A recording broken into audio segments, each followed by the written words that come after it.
Before we start, I'd like to say a massive thank you to our sponsor of this session. It is Carrot. CMC depends upon the support of numerous supporters to help create such a lively and varied conference. And we are particularly grateful to Carrot for their support. Their animation studios is currently making the newest episodes of Peppa Pig and is also celebrating 10 years of their own animation, Sarah and Duck. I think that deserves a round of applause. So, I'm going to take a seat now as we get started. This is the first of our CMC Commissioner Conversations. And this session is all about broadcasters who are looking for programs for preschool audiences. We're going to learn about their taste, we're going to learn about the tone of their shows, their hit shows, and importantly find out what they are looking for as well. So the format of the session is going to run like this. Each of our panelists will have a 5-minute presentation where they'll explain a little bit about what they're doing at the moment. Then we're going to have about 20 minutes of questions and chat here on the stage, and then hopefully for the last 10 minutes or so, we're going to have the opportunity for some of you to pose some of your questions as well. So while the last few people are coming into the room, before we get into the first one, I'm just going to let you know who we have on the panel today. We have Louise Bucknole, we have Kate Morton, we have Estelle Hughes, and we have Zia Sands. So a big round of applause for all 4 of those guys for joining us on the stage. So without further ado, our first little presentation is going to be from Louise Bucknole, General Manager of Kids and Family at Paramount. Oh, thank you. Oh, gosh. So I'm Louise, and I'm here to talk about our lovely preschool brands, Milkshake and Nick Jr., and to give you a quick overview of what we do, so you can see how your content might fit with our brands. So firstly, Milkshake. We're a free-to-air PSB preschool block on Channel 5 for 2 to 5-year-olds. We want to bring that sunshine every day. We celebrate and reflect UK kids and their families. We aim to be fun, curious, and we want to create those lasting memories and learning for kids. We've got a range of award-winning shows, some of them you can see here, in live-action, animation, and short form, from the huge global franchises to UK originations, and we follow the early years foundation framework, and 70% of our current original productions are regional. So we've got things like Milo that's in production of Series 2 from Fourth Wall, Odo from 16 South, which is all about a little owl that thinks big and thinks that anything's possible. And live action series such as Ruan Harper's Wonderworld that we launched this year, where kids can learn about different cultures from going on play dates, from Doc Harts. Launching in autumn, we've got Series 2 of the wonderful Meet the Experts that showcases amazing kids' passions and hobbies from all around the UK, from Boom Kids. And we are so proud to be launching Mix Mups from Radar and McKinnon and Saunders that has authentic disability representation at its core. And the gorgeous Tweed in Fluff from Second Home Productions, all about love and nurturing a pet. And you can see sort of some of those characters at the bottom there. And this alongside sort of our top shows like Peppa Pig, Pip and Posy, that's our co-pro with Sky, that's in its 2nd season from Magic Light, all about creative play and friendship, and always from a child's point of view. And some of our favourites like Thomas and Fireman Sam. We've also got that daily touch point in the studio with our 7-strong presenting team, and of course our playful and curious Milkshake Monkey as well. And announcing today, we are delighted to have commissioned Stan and Gran from Jellyfish and Jollywise. It's been a 4-year journey to get the funding, so we're so proud of that. And it's an animated comedy adventure series with Stan and his Gran, set around a coastal town while he's exploring sort of wildlife. Animal Care Club from Daisy Beck, which is teams of kids learning how to look after pets, zoo, wild and farm animals. And we recently launched Chip and Potato from Wild Brain and Darren McQueen. So a really good slate on Milkshake. And then to Nick Jr., which is our global super brand for kids 4 to 7, features shows such as Paw Patrol, Baby Shark, Blue's Clues, and Blaze. And we complement this with acquisitions and UK-produced shows that tap into the incredible UK talent and from Europe as well. From everyone's favourite bear, Paddington, from Studio Canal and Blue Zoo, to the Tiny Chef show from Factory and Kangaroo Beach from Cheeky Little. And we really want to offer sort of content that is where every day is an adventure. And at Nick, we want to grow kids from nappies all the way through to their baggy jeans to create those important family co-viewing experiences and moments of wonder. What we're looking for is content that features larger-than-life stories and experiences that magnify the best and best of being a kid. Everything always from a kid's point of view. Funny, broad, relatable content that's energetic, just like the audience and kids themselves, and to make the world a more playful place. Franchise is absolutely key to our sort of global strategy, and this is no bigger than Paw Patrol that's 10 years old this year, and we're celebrating big time this year. We've got the movie, the Paw Patrol Mighty movie in October, and we're also going to be launching the very first spin-off, Rubble and Crew, about our favourite bulldog. So that's sort of really, really exciting for us. And next year, we'll see the return of the much-loved preschool Latino heroine, Dora, in a brand new look series with amazing songs, even more adventures. And we're just starting production on a very exciting landmark UK show. It's our first global commission with Milkshake and Nick Jr. that Chris Rose and his team and the Milkshake team are making with the US team from Eric Casimiro as well. So we're very excited about that. And to deliver all this fantastic content, a lot of it is made by all of you in this room. Thank you so much. We really love working with you all. It's across our free-to-air channel on Channel 5, the Nick Pay channels, Paramount Plus and Pluto, our social channels, our live events and our consumer products. And this gives us a really strong footprint in the UK that we can reach and connect with the audience and also build those shows. So please get in touch with us on these emails if you think you've got an idea or a pitch that you'd like to be part of Nick Shake, as we like to be called. Our brilliant team is all here at the audience. Some of them are down here. Just come and say hello to us if we've got speed meetings after this session. But you know, do come and sort of talk to us. But what better than actually, let's have a look at the tape. Run the VT, please. Who wants to play? Where are we off to? I want to go on big adventures. Giant chicken big? And to a place where the sunshine every day. It's fun for fun. Bananas. Ready for our close-up? Now I want to play. Come on, let's play. Yeah. Last one down is a stinky saw. Peekaboo. Shall we learn something new? This is how you brush your teeth. Want to hear a recipe? Let's visit friends from all over the world. Set sail for mystery! Where are you going? Somewhere where there's holidays. Namaskara. Sometimes I just want to dance. And be upside down. I seem to have got myself into a sticky situation. My imagination can take me anywhere. Telling stories is one of our favourite things to do. Where everyone's waiting to have fun. Can you come to my house now? Join in with Milkshake and Nick Jr. Here we come! Thank you. Thank you very much to Louise for that presentation. And now, please welcome Kate Morton, who is Head of Commissioning and Acquisitions at CBeebies.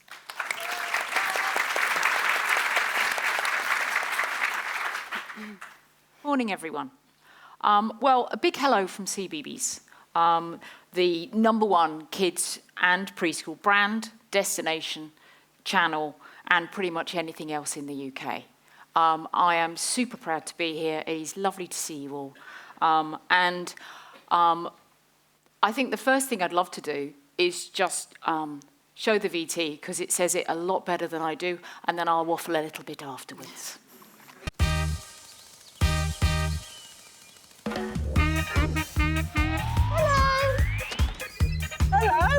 Hello. Let's put on a show. Yes! We live in a place called Bucknole. Yum! It's going to... Oh, slush bags. You know what this sounds like? It's time to go on a global adventure. And I think you might find there's more fun in being kind. Where did Redora go? Believe it or not, the green woodpecker wraps its tongue all the way around its head like this and just has its tongue poking out like that. This is amazing. You're touching a real dinosaur bone? And it's part of the head of a triceratops. Oh, that's my favourite. Yeah, So we have a lady in a kayak and she's lost. We need to rescue her fast. Hey, over here! Hello. Cool, man.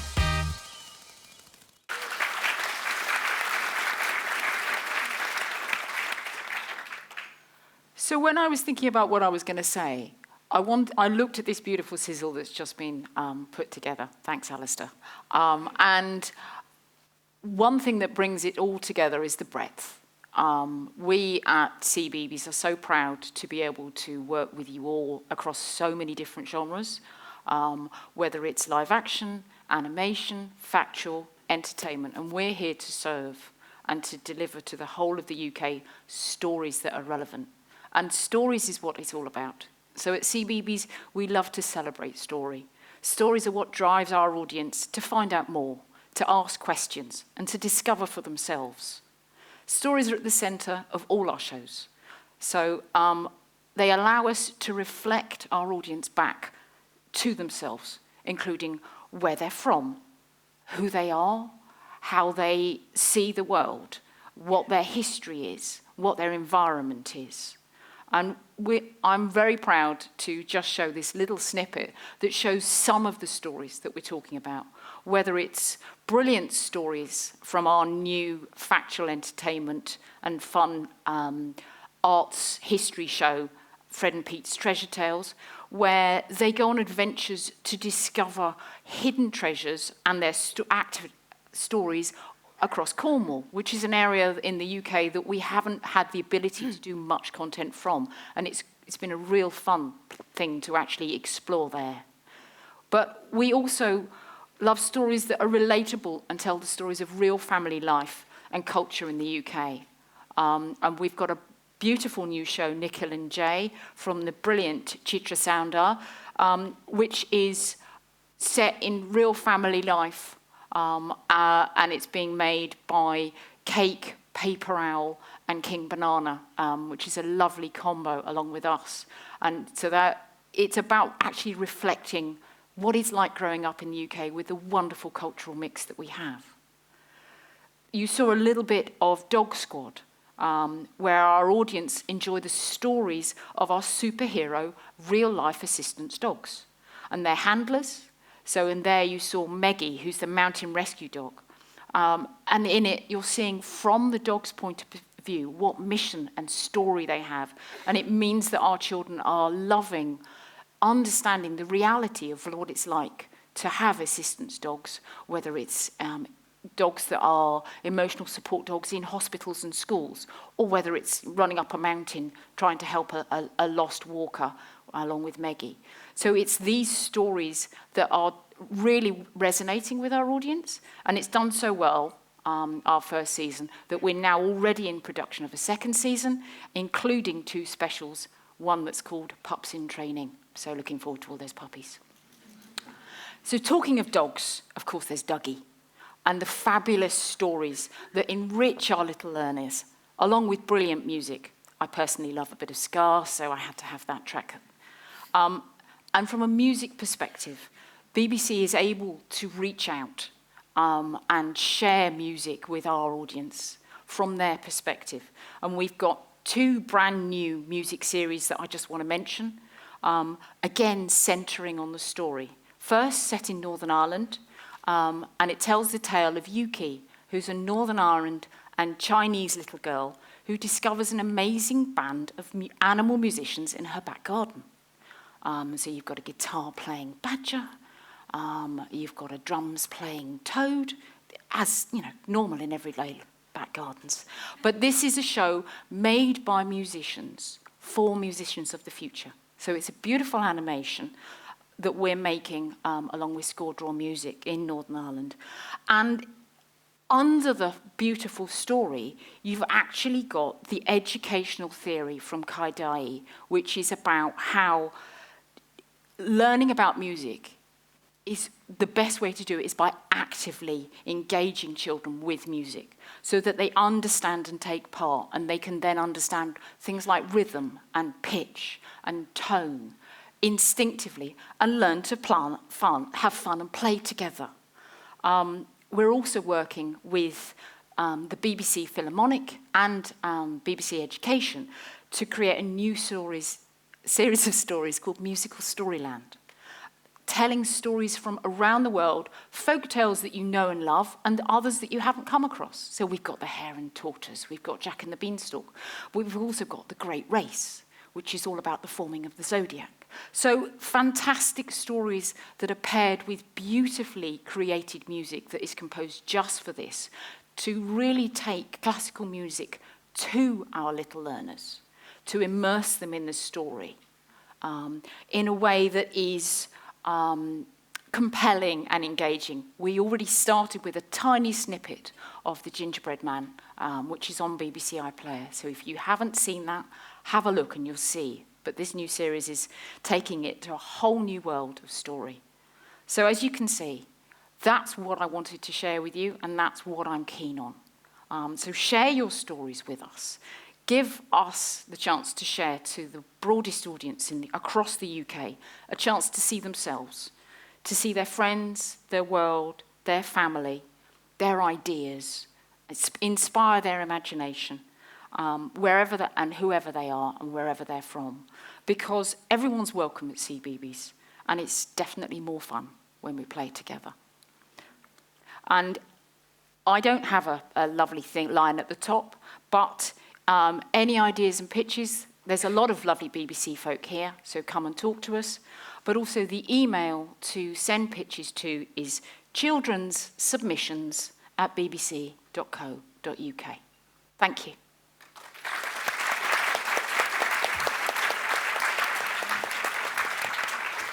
Thank you very much to Kate there. I was getting the sign. I almost had to get the hook out. I was like, whoa, hold on, hold on. So next up, we have Estelle Hughes, commissioning editor at Sky Kids.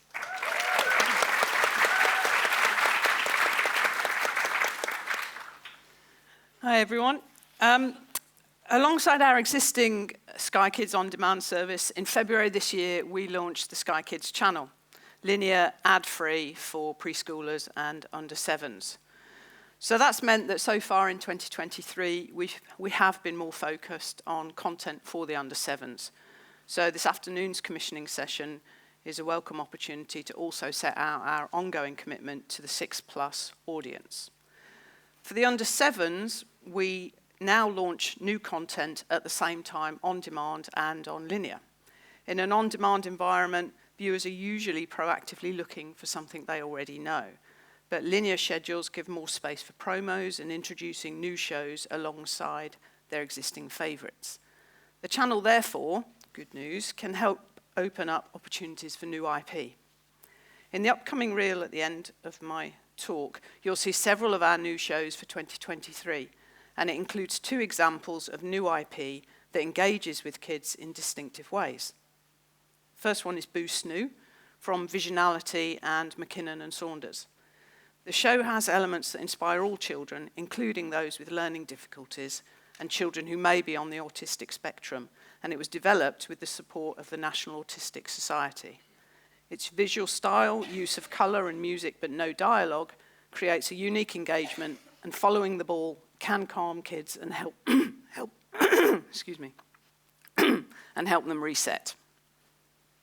Look See Wow started as an idea from Lisa McIntosh in our commissioning team, who wanted a more experience-led learning series inspired by ASMR and trends in sensory and tactile content.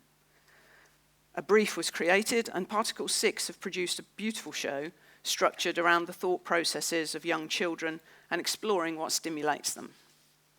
What links these shows and what we're looking for going forward in new commissions when it's new IP is a format and content that gets into the heads and lives of a young child. With the additional lens of commissioning for a channel, as well as for on-demand, we're finding that we think less and less about genres and more about how a format can take the viewers somewhere in a different way. This is especially important in factual entertainment and learning.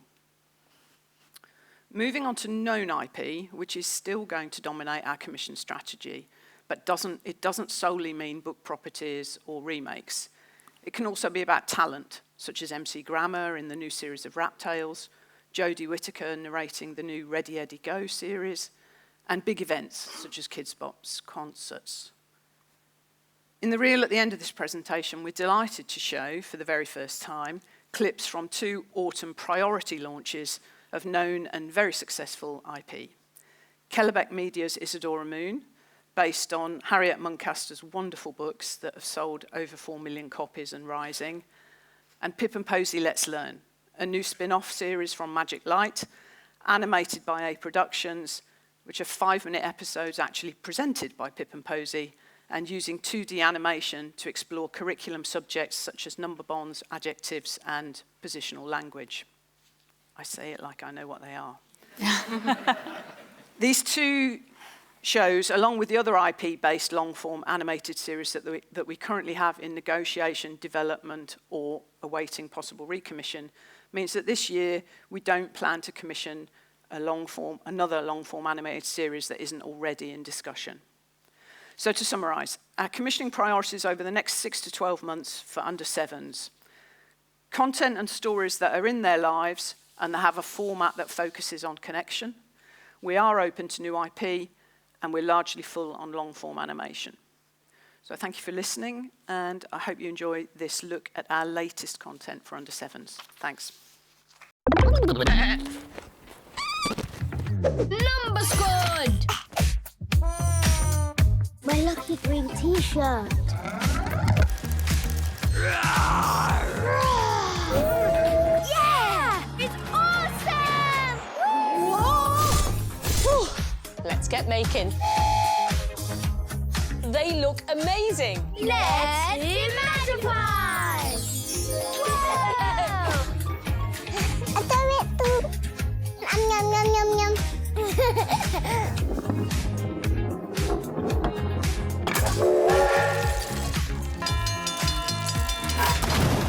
Here goes. 2, 4, 6, 8. Wow! My tummy feels funny. Imagine all those amazing butterflies flying away and taking all your worries with them. Sometimes you might find yourself winning. That can be skill. Like when I got Star of the Week. Mr. Grumpy Lump is a small, green, lumpy, grumpy monster who used the most adjectives. Let's count. Look, what's this? It's what beaches are made of. I'm Fat Isadora Moon. Half fairy, half vampire, totally me.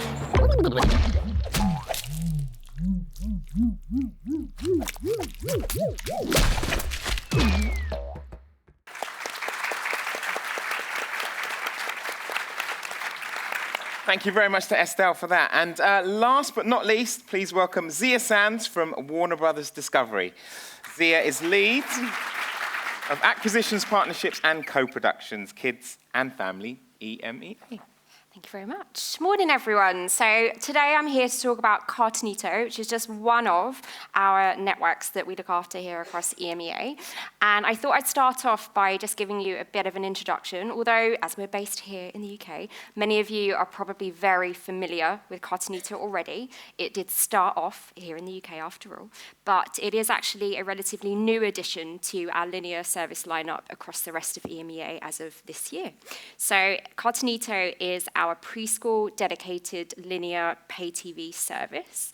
We are looking to target 4 to 6-year-olds as the core. We're an animation-focused entertainment network. So imagine Cartoonito as the younger brother or sister to Cartoon Network, the flagship brand that I'm sure many of you know and love and doesn't need too much introduction. But Cartoonito for us is about our world-class animation originals, being supported by a host of third-party original IP. So as I said, it's entertainment-focused. We're looking for those stories, characters that really will resonate and appeal to the diversity of our EMEA region as a whole. So just to sum up, Cartoonito is available in 160 million households across EMEA, available in 19 different local languages, and with the addition of HBO Max in 21 countries. So I figure the best way to show you what Cartoonito is to show you. So please cue the reel.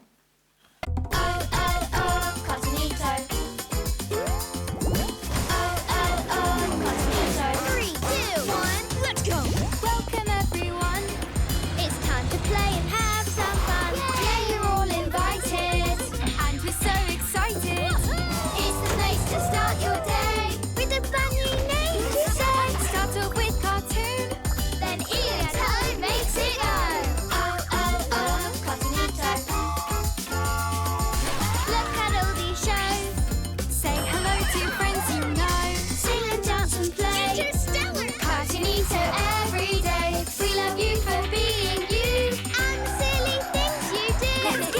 Deal and grow!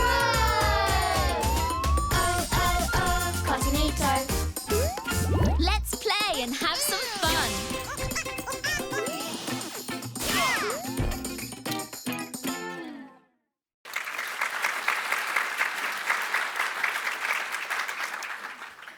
So as you saw from that reel, Cartonito is comprised of our original slate, our franchise properties, things like Bugs Bunny Builders that you saw in there, and Bat Wheels, alongside, as I said, those complementary third-party IP, which we're really excited to have. We really do cherish our pipeline of European independent productions that we foster through our acquisitions and co-productions team. Here they all are, our lovely team. And it's really important to us. I mean, just to showcase our commitment to European animation in particular, our pipeline for 2023 alone is more than 50% European qualifying animation. So I think that's something to be really proud of and something that we definitely want to continue. We are open right now in terms of slots for the outer years. We're looking at 2026. So if you are, fostering a lovely idea that's in development, that's still quite early or maybe needs a little bit more shaping, now could be the perfect time to start a conversation with us. And a great idea can come from anywhere. Yes, we do prefer, original IP. I think that for us is something that has that awareness and the affinity with our audiences already, something that they know, that they love, that parents are familiar with is helpful, but it absolutely is not the be-all and end-all. We are open to brand new shows as well. So just to highlight a couple of the shows we are launching this year to give you a little bit more detail, we have Interstellar Ella, which is a brand new IP that we will be rolling out shortly. We have Toad and Friends from Ho Ho Animation here in the UK, and working with Wild Child on that property as well. And that is a beautiful story about the cast of Wind in the Willows, but reimagined for a fresh new preschool audience. And then we have returning shows, things like Mush Mush, which will be coming, and also brand new UK properties from some Irish studios we're working with, like Cartoon Saloon for Silly Sundays, and Lou and the Bally Bunch from 9 Story as well. So lots to look forward to with Cartoonito. We have a 24/7 policy. We are open all year round. We accept pitches at various different stages. We like to be able to come on board with something quite early to creatively be involved, to shape it, but also to ensure that we can secure the broad scope of rights and exclusivities that we do need across our region. So as you guys hopefully can see from the slide, that is our contact address to email us with your ideas. We take pictures virtually, in person, all year round, as I said. So if you are harbouring a secret sparkle of that magic that could complement our Cartonito slate, please do get in touch. Thank you very much.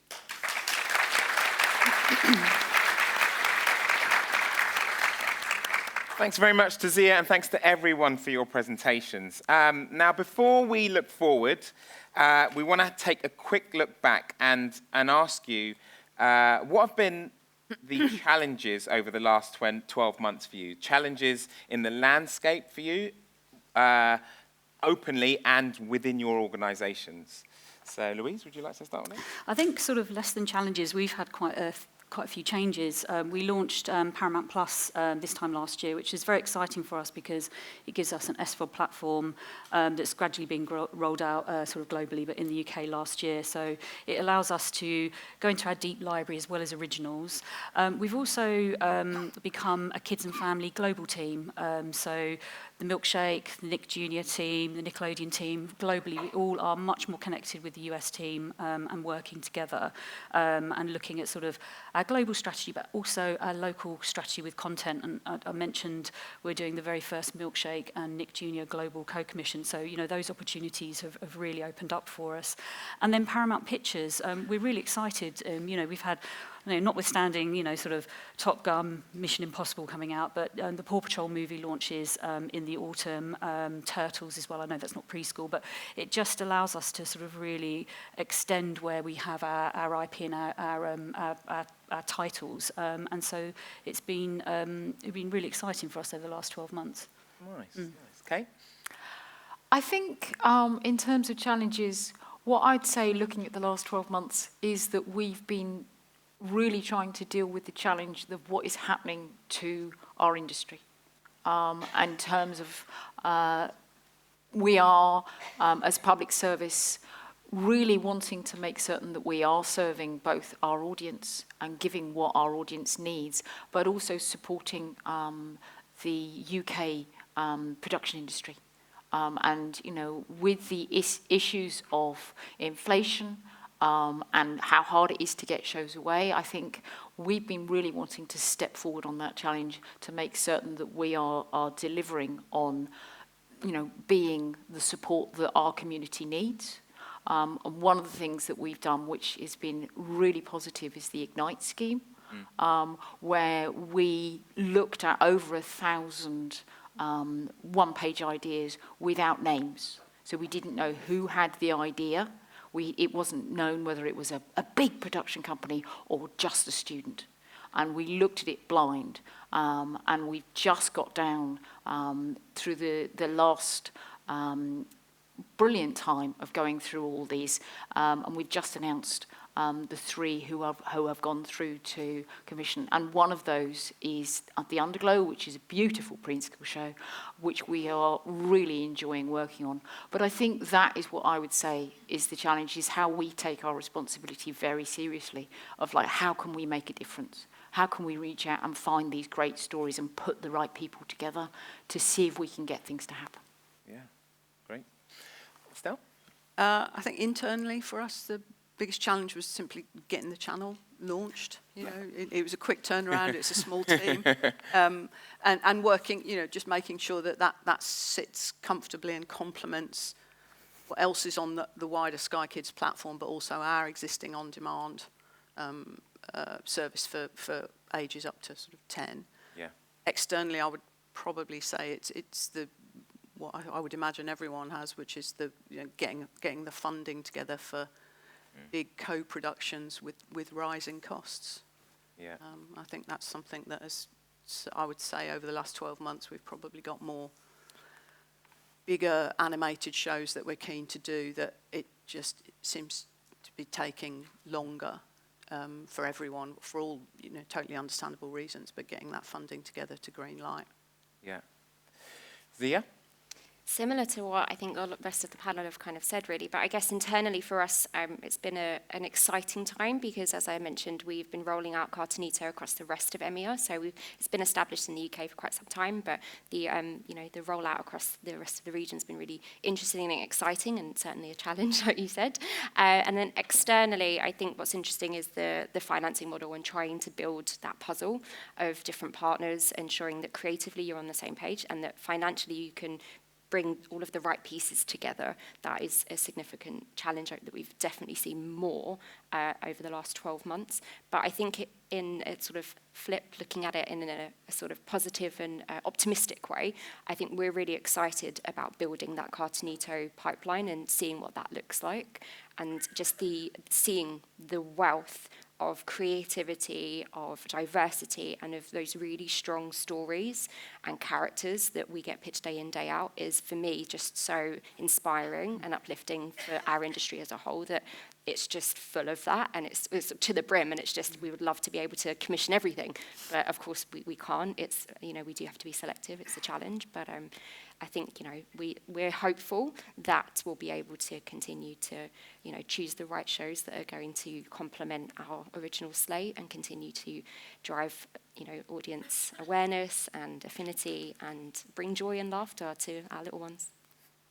With all of you mentioning the financial challenges that you're facing at the moment, will we be expecting less output from your channels? Are we going to have to focus down more on making less programs, or are we going to still be able to get the same amount out? And that's to anyone who'd like to speak on that.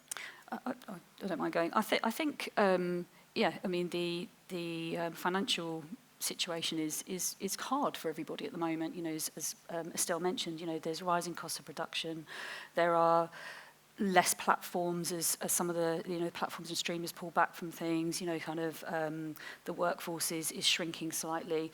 But I think we still need, for Paramount, we still need a certain amount of content to service our platforms, and we have a commitment to that. And also, on Milkshake, we have, sort of hours that we produce every year for from UK originations as well. So I think what we have got to be is very agile and think about how we can work in partnership with other broadcasters and other networks, and we do that through our co-productions, but also how other production companies are starting to work with each other. We've just got to be very smart and think about sort of, we've got this challenge, how do we look at it, how do we move forward?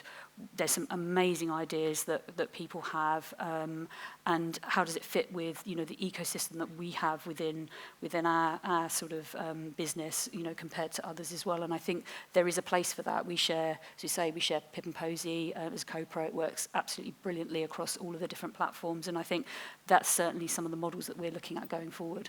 Okay. Anyone else on that question? I think for us, just picking up on that point, Pip and Posy is a really good example. We're fortunate with the channel. We've actually been commissioning more. We've got a bigger need. And what that means is something like Pip and Posy sometimes doing spin-off content.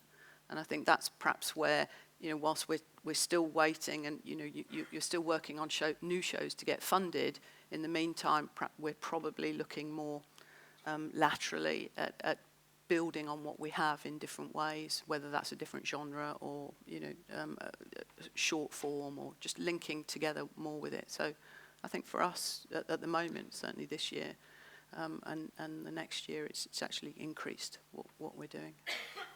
Good to hear. Good to know. Before we find out what people actually need to be doing to pitch to you, we'd love to find out about what has been the biggest show on each of your platforms over the last 12 months, and why you think it's been the biggest show on your platform. Let's start with Zia down at the other end this time. Oh, I mean, I think I'd have to say Batwheels for us. So that was such an exciting opportunity for us to bring a really well-beloved character from the DC universe for the first time into the preschool space. And I think for us, the reason that it performed so strongly across both our linear networks and on HBO Max was to do with just the consolidated internal efforts from every team. It was a real a challenge, to say the least, in terms of that unified promotion, the marketing support, the messaging, and I think as well just the quality of the show itself. I mean, the animation, for anyone who has seen it, I'm sure you would agree, is fantastic. I mean, Superprod have done a fantastic job of just the quality of that CG, bringing the lightness and the charm, as well as the excitement and adventure side of these fast-paced, energetic characters. And I think that really resonated with our preschool audience, who got to take a look. Nice. Estelle? We would probably still be basing it largely on our kind of on-demand numbers, having only launched in February. So I would think, and that doesn't necessarily break down by age. So I think probably our two biggest brands are Pip and Posy and Let's Game, which is, younger kids are definitely watching it, but that's older as well. With gamers talking through and doing walkthroughs of gaming. And as to why, well, games. I think that the genre speaks for itself, and the talent presenting it. Pip and Posy, I think it's glorious, and Magic Light do a lot of work that isn't solely on air as well. There's tie-ins, there's shows, there's a cinema experience, there's workshops. There was a tie-in at the Whipsnade Zoo, I think, themed thing. So I think it's a lot can be to do with what happens off air as well, and just joining all that up together. Cool. Hey. For us, it's Hey Dougie. And it's not just because it is absolutely gorgeous for whatever age you are, but it's the work that goes into it. It's not just a brilliant show about a dog and some squirrels. It's also the theories behind what we're sharing. So whether, that lovely song, which is still in my head, that it's more fun about being kind. It's about tapping into what our parents and our little ones want to know about and their world. The creative minds behind it are fantastic. but it's actually the work that goes together. And I think, as Estelle was saying, it's also about the fact that you're in the world of Dougie, whether you're, looking at it on iPlayer in the back of the car as your mum's taking you to balloon time or whatever, or whether you're actually going to see Baby's Land.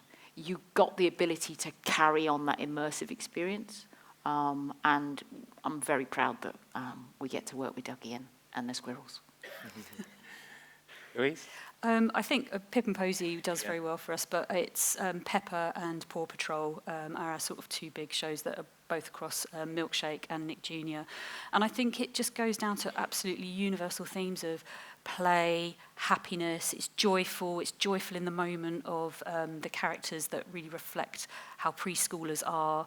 And play is very, very important, and I think you have that, but also the adventure and excitement of Paw Patrol really, really grips the preschool audience because they're working together and there's teamwork. So these are themes that we see really, really work for this audience because the imagination that kids have, they can really immerse themselves in those worlds. And I think that's when you really do connect with the audience, when they want to sort of have that play pattern. And then it obviously extends into sort of like the franchise and our consumer products as well. And I think it echoes what some of you have said is, you don't just want that experience on screen. It has to be wider than that for preschoolers. And I think that's when you really sort of start to get your sort of hit shows when that works. Good to know. Good to know. I'd like to now chat about commissioning priorities. A lot of people are here to hear about what your priorities might be. So what would producers need to be thinking about, and what are the best ways to engage with you? Let's start with you, Estelle, having such a young, fresh channel, and what your priorities are and what you're looking for. Yeah, hopefully I've covered it in the speech. Over the next 6 months, it's not really new long form animation shows are based on. We've got some big IP that we're hoping to launch or announce soon. So that's not an urgent need. Hopefully some ways of, particularly on Factent, to look at new formats. I think those are the priorities, really. Yeah. Zia? I think for us, for Cartoonito, it's long-form series, and as I said, it's for those outer year slots, so for sort of 2026. So things that we feel will resonate with our Cartoonito audience and complement, like I said, our originals slate and the third-party IP we already have. So I'd say that it's really useful for anyone considering pitching to us to watch the channel and have a look on our YouTube channels, have a look on the website, see what kind of content is already there, what kind of styles of animation we are already playing with, and what stories and characters we have on there, and maybe where those gaps are, where you feel that your IP could complement what we are already doing, and ideally it's something that we can't do ourselves. That's always something that's really interesting and exciting for us. Louise? For Milkshake, we're looking at slots for 25 and 26 for animation and live action. For live action, we're interested in shows focused around STEM. We're sort of in development and production of some animal series, something in space, the outdoors, so they're sort of areas that we've covered, but also slapstick and that physical comedy and play patterns and messy play are sort of themes that we're looking for. And as I said, co-productions are really interesting to us because our budget's quite moderate on Milkshake, so the funding does have to come from a number of sources. There's obviously screen agencies, and we very much welcome the tax break that will sort of come into force next year. So I think sort of the live action formats, look at what we've got and see how that complements. We don't want more of the same. And then for Nick Jr., it's the big IP, book-based properties, characters that are going to carry globally, because we obviously don't just look at it for the UK, we look at it for multi-territory as well. And it's really sort of understanding kids and sort of it's the best of kids and, sort of their world but better. Those really larger-than-life characters mean sort of Paddington, Paw Patrol, Baby Shark, those are kind of shows that really work on our platform. So think about those. Okay. Yeah. Kate? I think for CBeebies and BBC Children's, what we're after are shows and ideas that complement our amazing library as well. One of the things that I think we have the benefit of is that our audience refreshes. So, you know, we have the ability in preschool that shows work longer. So, you know, it's about actually saying, okay, this is a brilliant new live action drama idea. And there's not that many of those in the preschool space, so I always think it's lovely that we're getting those. But also ideas for shows that really resonate the UK landscape and the UK culture, but we're also looking for shows that will actually work internationally, because we want success. We want to take a show that will make it, with our amazing support, to actually come up with a new brand that will, you know, define the 20s and on. So I think we have to be bold there, like that too. We have, you know, the same issues everyone else has from a funding perspective. So it's about seeing that we're actually able to work across, and we do partner, and we're very keen to look for opportunities. We're also very keen to reach out to our public service partners across Europe and work together there. So it's about being as broad as possible, but it ultimately comes down to good stories.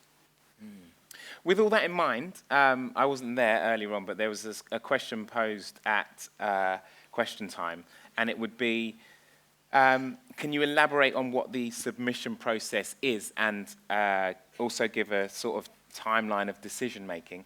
But within that, I'd also personally like to know, have you ever had submissions in the last year, 2 years, that haven't followed that have made it through? Is there a way that sometimes it's out of the box?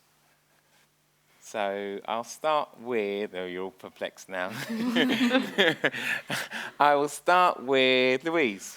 Yeah, so our submission process is all year round. We don't have any commission rounds, and that's both the same for Milkshake and for Nickelodeon and Nick Jr. You can send us it in any format, have a conversation with us, email us. It could be an initial idea, it could be a one sheet, it might be a more developed pitch document, you might have a script. You don't need all those things. You can start the conversation quite early, because we have a development team for Nickelodeon and Nick Jr., which is with Chris Rose and his team. But we also look at co-productions and acquisitions as well. And on the Milkshake side, we can look at ideas at any sort of format.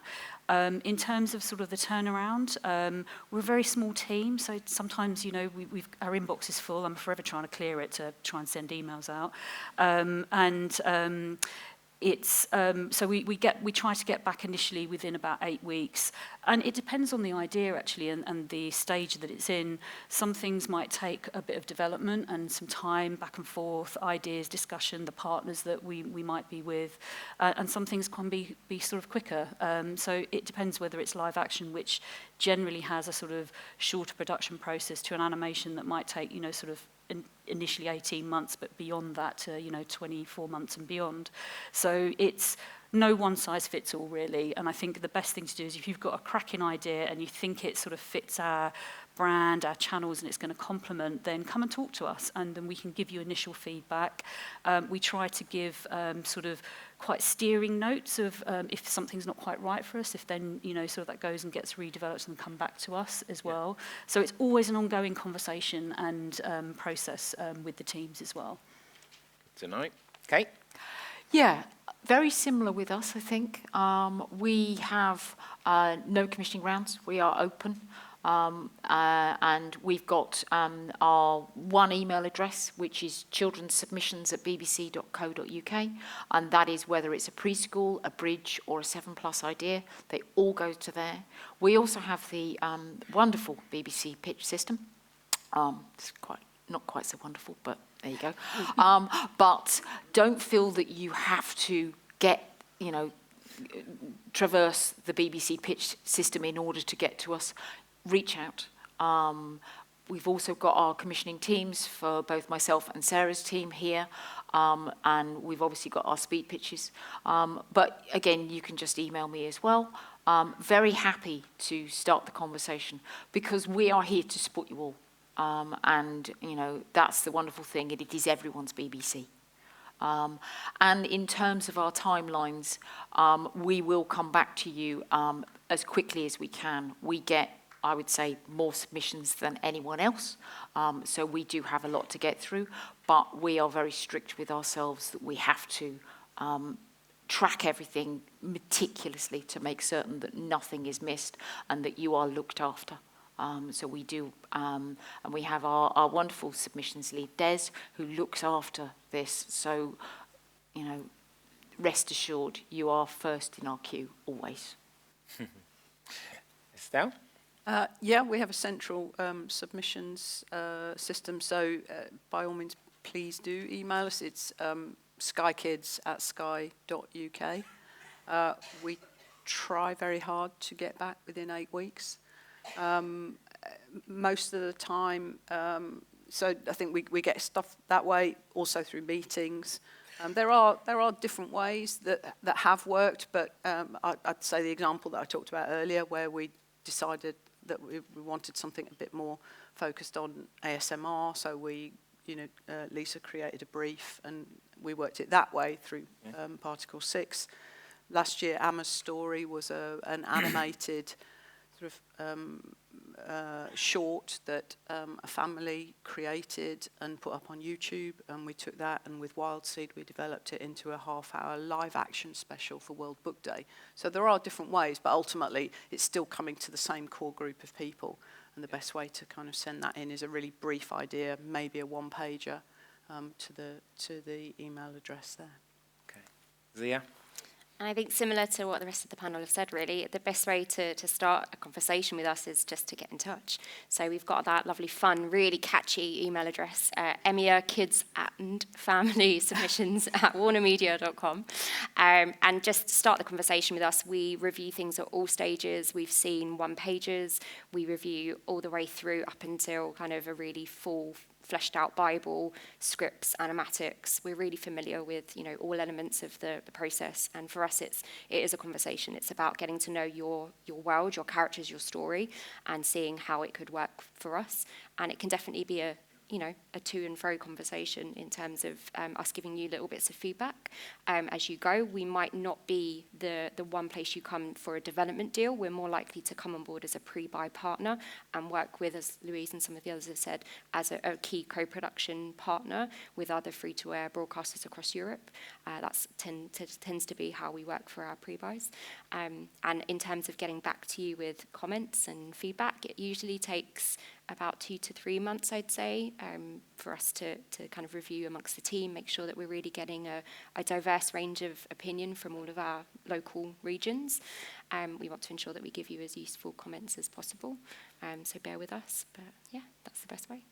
Thank you very much. We're running low on time, but I'd like to have a couple of questions from the audience. With that in mind, that we don't have much time, maybe think about directing your question to someone in specifically, because we won't be able to get around and hear everyone's answers. So, hands in the air if you have a question. I've got one there in the red. Microphone is coming to you now.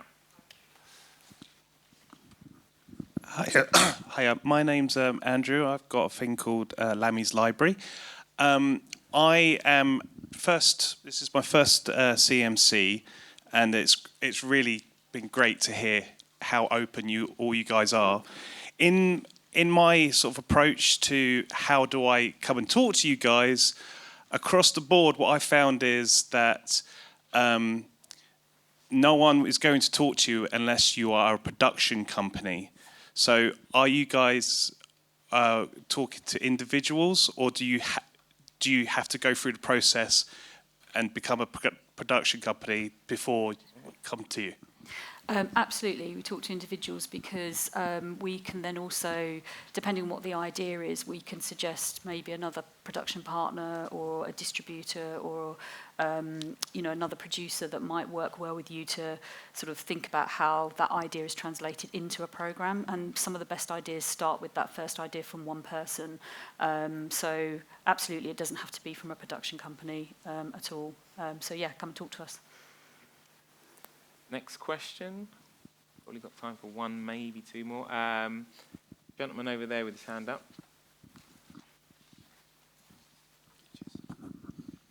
bit of a controversial one. You might not want to answer this question, but just out of curiosity, people come to you with ideas. What would the panel each consider to be a sort of an eye-watering cost per minute for a show? What would they consider to be a sort of bargain low price for a show cost per minute? How many eps are we talking first?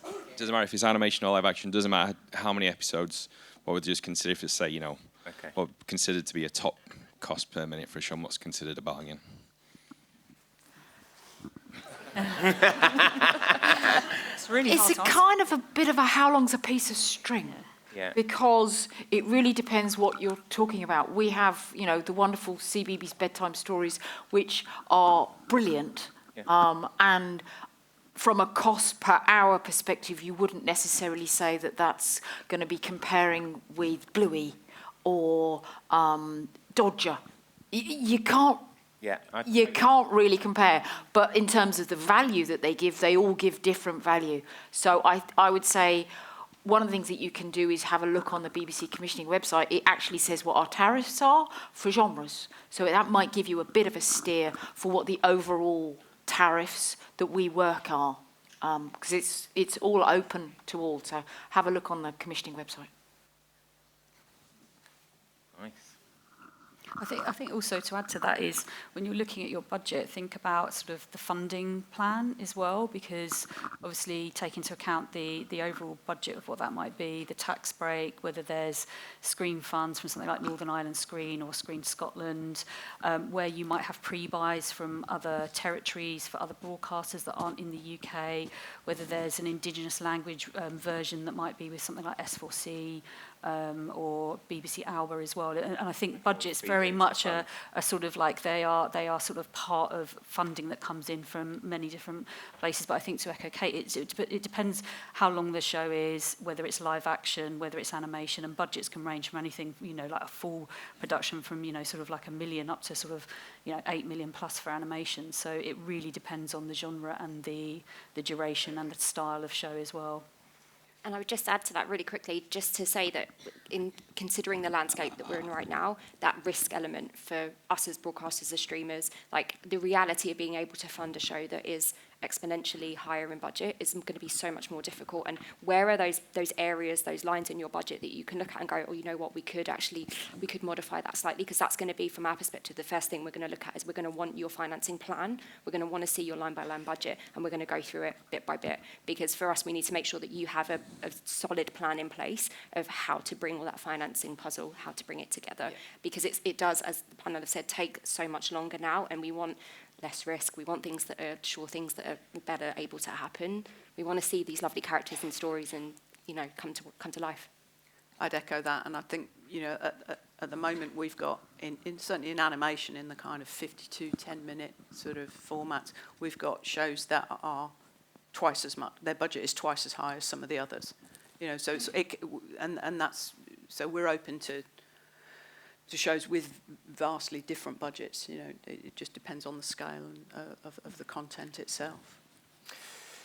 Folks, we've actually run out of time. I'd love to chat more. I know there are lots more questions that you have. Hopefully you've got some speed meetings and things coming up.